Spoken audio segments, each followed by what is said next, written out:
Mali Actu filajama bɛɛ lajɛlen ni ɲankuma an b'a fɔ aw bisimila an ka don kibaru kɛnɛ kan. An bɛ alamisa don la janvier kalo tile 27 san 2022 laseli minnu b'an bolo ka d'aw ma bi. A yɛrɛ ka fɔ ko bingani wale dɔ taara ka denmisɛnnin fitinin dɔ sɛgɛrɛ denmisɛnnin fitinin san 5 ɲɔgɔn.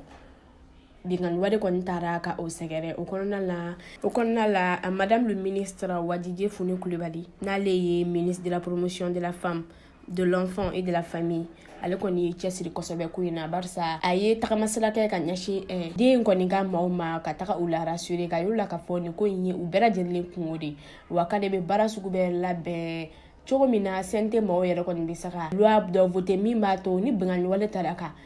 maaw sɛgɛrɛ u bɛ se ka dɛmɛ cogo min na. Kibaruya wɛrɛ min b'an bolo ka las'aw ma o de ye ka fɔ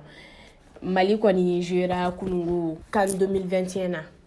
o kɔnɔna la a yɛrɛ ka fɔ an kɔni ma kɛ kunkɔrɔta baga ye o ko in na barisa ani maa minnu tun bɛ jouer la n'o ye Guinée équatoriale ye olu kɔni ye an ci. O kɔfɛ fédération maaw yɛrɛ kɔni ye communiqué dɔ kɛ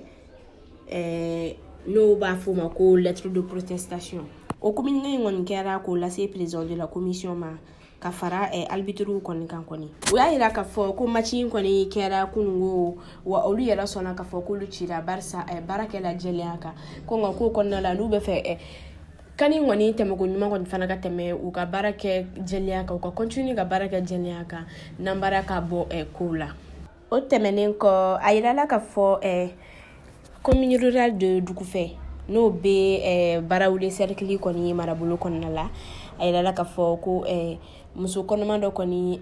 cɛ y'a bugɔ fo ka a faga barisa muso in kɔni tun lajɔlen don cɛ kɔni dimina a muso de kɔni kɔrɔ barisa a yɛrɛ ka fɔ ko tuma bɛɛ a bɛ muso in minɛ k'a bugɔ nka nin kɔnɔna la muso in yɛrɛ kɔni lajɔlen don cɛ y'a bugɔcogo jugu la min taara to fo a ni yɛrɛ tora la barisa ko a ye kolonkala le ta k'a gosi n'a ye. O fana senfɛ madame le ministre Wadidje Fune Coulibaly cɛsiri ko fana na barisa ale ka baara kɔni bɛnnen bɛ musow ni denmisɛnninw ka lafiya de kɔni ma. Waati min ko sisan nɔ muso in cɛ kɔni minɛlen don Tamani brigade de gendarme maaw fɛ. Nin ko in kɔni waliyara quartier min yɛrɛ kɔnɔ k'o de ye fasongo wɛrɛ